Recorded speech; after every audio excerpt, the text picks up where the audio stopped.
उस्ताद उमर वाहद ऐसे पुरजोश पाकिस्तानी हैं जो सब्जी की दुकान चलाकर हॉकी के प्लेयर्स पैदा करते रहे हैं। पाकिस्तान की कौमी हॉकी टीम को 10 और कौमी अदारों को 142 खिलाड़ी मुहैया करने वाले उस्ताद उमर की कहानी आप भी जानिए।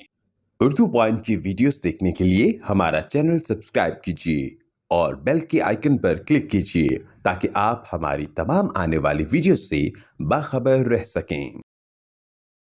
अस्सलाम वालेकुम नाज़रीन, मैं मियां नुमान, आप देख रहे हैं उर्दू पॉइंट।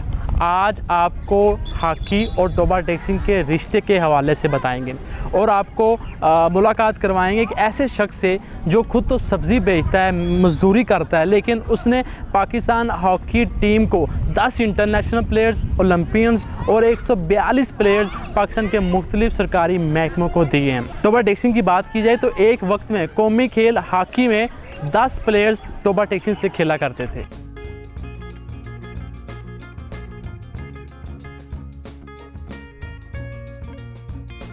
ਜਦੋਂ ਮੈਂ ਹਾਕੀ ਇੱਥੋਂ ਸ਼ੁਰੂ ਕੀਤੀ ਸਕੂਲ ਦੇ ਵਿੱਚ ਕਾਲਜ ਦੀਆਂ ਟੀਮਾਂ ਨੂੰ ਦੇਖ ਕੇ ਵਰਲਡ ਕੱਪ ਪਾਕਿਸਤਾਨ 1982 ਦਾ ਜਿੱਤਿਆ, ਲਾਸ ਐਂਜਲਸ ਓਲੰਪਿਕ 1984 ਦਾ ਜਿੱਤਿਆ। ਅਸੀਂ ਅੱਧੀ ਰਾਤ ਨੂੰ ਉੱਠ ਕੇ ਮੈਚ ਪਾਕਿਸਤਾਨ ਦੇ ਦੇਖਦੇ ਹੁੰਦੇ ਸੀ। ਉਦੋਂ ਸ਼ੌਕ ਪੈਦਾ ਹੋਇਆ, ਲੇਕਿਨ ਉਹ ਇੱਕ ਸ਼ੌਕ ਹੀ ਪੇਟ ਨਹੀਂ ਪਾਲਦਾ। ਮੈਂ ਗ੍ਰੈਜੂਏਸ਼ਨ ਤੱਕ ਤਾਲੀਮ ਵੀ ਹਾਸਲ ਕੀਤੀ, ਵਾਲਦ ਸਾਹਿਬ ਦੇ ਨਾਲ ਸਬਜ਼ੀ ਦਾ ਕਾਰੋਬਾਰ ਵੀ ਕੀਤਾ। ਉਸ ਤੋਂ ਅਲੱਗਾ ਵਾਲਦ ਸਾਹਿਬ ਜ਼ਈਫ ਹੋ ਗਏ, ਮੈਂ ਜ਼ਾਤੀ ਤੌਰ 'ਤੇ ਵੀ ਸਬਜ਼ੀ ਦਾ ਕਾਰੋਬਾਰ ਕੀਤਾ। ਲੇਕਿਨ ਇਹਦੇ ਨਾਲ ਮੈਂ ਹਾਕੀ ਦਾ ਜਨੂਨ ਜਿਹੜਾ ਮੈਨੂੰ ਸੀਗਾ ਉਹ ਵੀ ਮੈਂ ਛੱਡਿਆ ਨਹੀਂ। ਮੈਂ ਸਵੇਰ ਦੇ ਟਾਈਮ ਵੀ ਆਪਣੀ ਵੀ ਟ੍ਰੇਨਿੰਗ ਕਰਦਾ ਸੀ, ਬੱਚਿਆਂ ਨੂੰ ਵੀ ਤਿਆਰ ਕੀਤਾ। ਫਿਰ ਸ਼ਾਮ ਦੇ ਵਕਤ ਵੀ ਪੂਰਾ ਟਾਈਮ ਦਿੰਦਾ ਸੀ ਗਰਾਊਂਡ ਨੂੰ, ਤਾਂ ਕਿ ਮੈਂ ਪਾਕਿਸਤਾਨ ਟੀਮ ਦੇ ਵਿੱਚ ਨਹੀਂ ਖੇਲ ਸਕਿਆ, ਮੇਰੇ ਸ਼ਾਗਿਰਦ ਖੇਲਣ। ਮੈਂ ਇਸ ਜਜ਼ਬੇ ਦੇ ਨਾਲ ਚੱਲਦਾ ਰਿਹਾ। ਅੱਜ ਅਲਹਮਦੁਲਿਲਾ ਕਿ ਮੇਰੇ 10 ਇੰਟਰਨੈਸ਼ਨਲ ਖਿਲਾੜੀ ਪਾਕਿਸਤਾਨ ਦੀ ਨੁਮਾਇੰਦਗੀ ਕਰ ਰਹੇ ਔਰ ਕਰ ਚੁੱਕੇ ਆ, ਜਿਨ੍ਹਾਂ 'ਚ 2 ਫੀਮੇਲ ਖਿਲਾੜੀ ਉਹ ਵੀ ਪਾਕਿਸਤਾਨ ਦੀ ਨੁਮਾਇੰਦਗੀ ਕਰ ਚੁੱਕੀਆਂ। ਇੱਕ ਓਲੰਪੀਅਨ ਮਜ਼ਹਰ ਅਬਾਸ ਉਹ ਵੀ ਪਾਕਿਸਤਾਨ ਦੀ ਨੁਮਾਇੰਦਗੀ ਕਰ ਰਿਹਾ ਵਾ 13-14 ਸਾਲ ਤੋਂ। ਜੂਨੀਅਰ ਦਾ ਕਪਤਾਨ ਵੀ ਰਿਹਾ, ਜੂਨੀਅਰ ਟੀਮ 'ਚ ਵੀ ਖੇਲਿਆ, ਪਾਕਿਸਤਾਨ ਸੀਨੀਅਰ ਦਾ ਹੁਣ ਮੌਜੂਦਾ ਗੋਲਕੀਪਰ ਵੀ ਆ।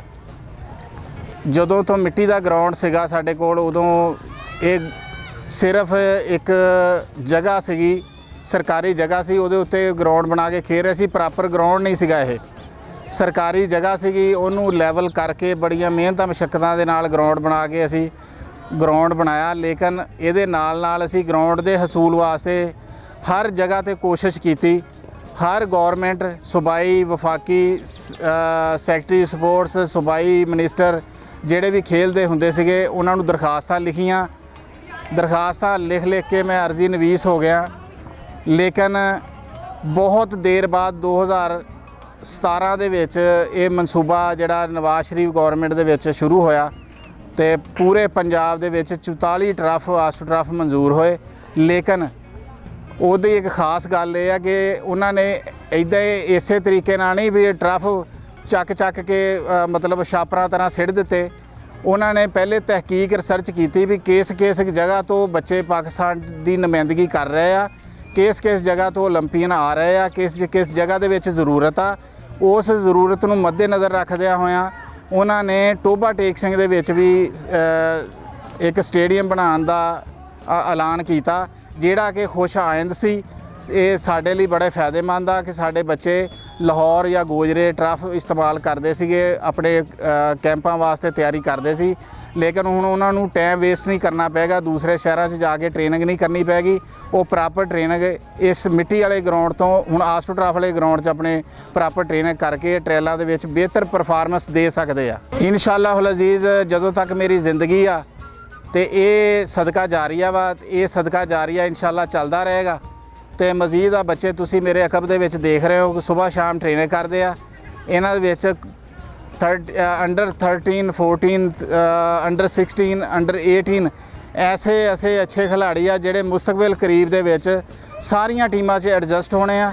ਹਾਕੀ ਦੀ ਬੇਲੌਸ ਖਿਦਮਤ ਕਰ ਰਹੇ ਹਾਂ 37 ਸਾਲ ਤੋਂ।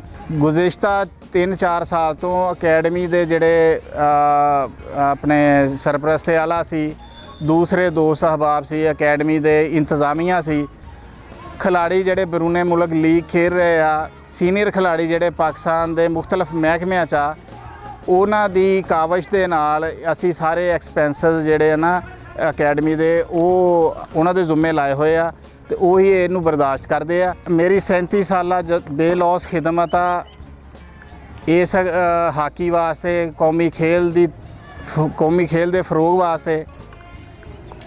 ਮੇਰੀ ਜ਼ਿੰਦਗੀ ਦੇ ਵਿੱਚ ਇੱਕੋ ਯਾਦਗਾਰ ਲਮਹਾ ਹੋਇਆ ਵਾ ਕਿ ਇੱਕ ਮੇਰਾ ਸ਼ਾਗਿਰਦ ਉਹ ਮੈਨੂੰ ਉਸਤਾਦ ਮੰਨਣ ਤੋਂ ਇਨਕਾਰੀ ਹੋ ਗਿਆ। 20 ਦਫਾ ਉਹਦੀਆਂ ਵੀਡੀਓ ਵੀ ਦਿਖਾਈਆਂ, ਲੋਕਾਂ ਦੇ ਵਿੱਚ ਪਰਿਆ ਪੰਚਾਇਤ 'ਚ ਵੀ ਦਿਖਾਈਆਂ, ਉਹ ਮੈਨੂੰ ਉਸਤਾਦ ਮੰਨਣ ਤੋਂ ਇਨਕਾਰੀ ਹੋ ਗਿਆ।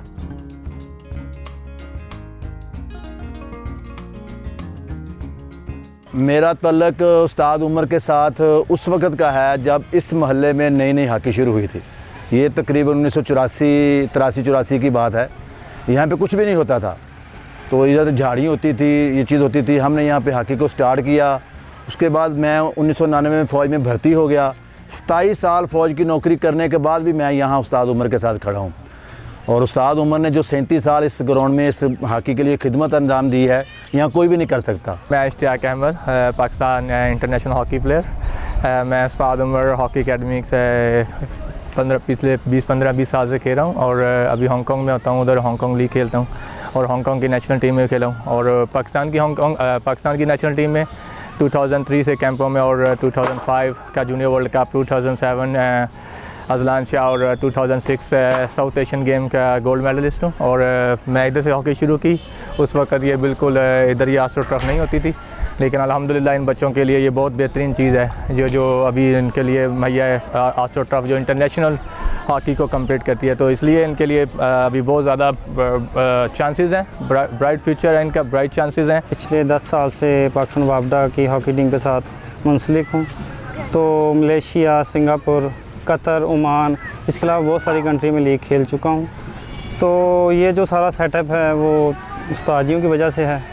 तकरीबन हम भी मज़र, इश्तियाक, इब्रार, इमरान, मुश्ताक और बहुत से नाम ऐसे हैं जिन्होंने हॉकी में अपना नाम पैदा किया है और सब लोग जानते हैं। टोबा क्या, पूरा पाकिस्तान जानता है कि उस्ताद उमर की हॉकी के मामले में क्या काबिशें हैं। मेरा नाम है मज़र अब्बास। मैं पाकिस्तान की जो नेशनल हॉकी टीम है उसका गोलकीपर हूँ और मैं अरसा 13 साल से पाकिस्तान टीम की नुमाइंदगी कर रहा हूँ। और मैं ये समझता हूँ कि ये सब जितनी भी है ये उस्ताद मोहम्मद उमर जो मेरे उस्ताद मोहतरम हैं उनकी काविशों की वजह से है। क्योंकि मुझे आज मैं जिस मुकाम पे हूँ मुझे नहीं मालूम था कि मैं कभी इस मुकाम पे पहुँच पाऊँगा। क्योंकि जब मैं पहली बार यहाँ पे आया तो उस्ताद मोहम्मद उमर ने मुझे देखा, देख के इन्होंने बुलाया कि आओ आप हॉकी स्टार्ट करो। और फिर उसके बाद उन्होंने मुझे गोलकीपिंग के शोबा में मुझे इन्वॉल्व किया। और मैं समझता हूँ कि ये सारी जितनी भी मेहनत है ये उस्ताद मोहम्मद उमर की है।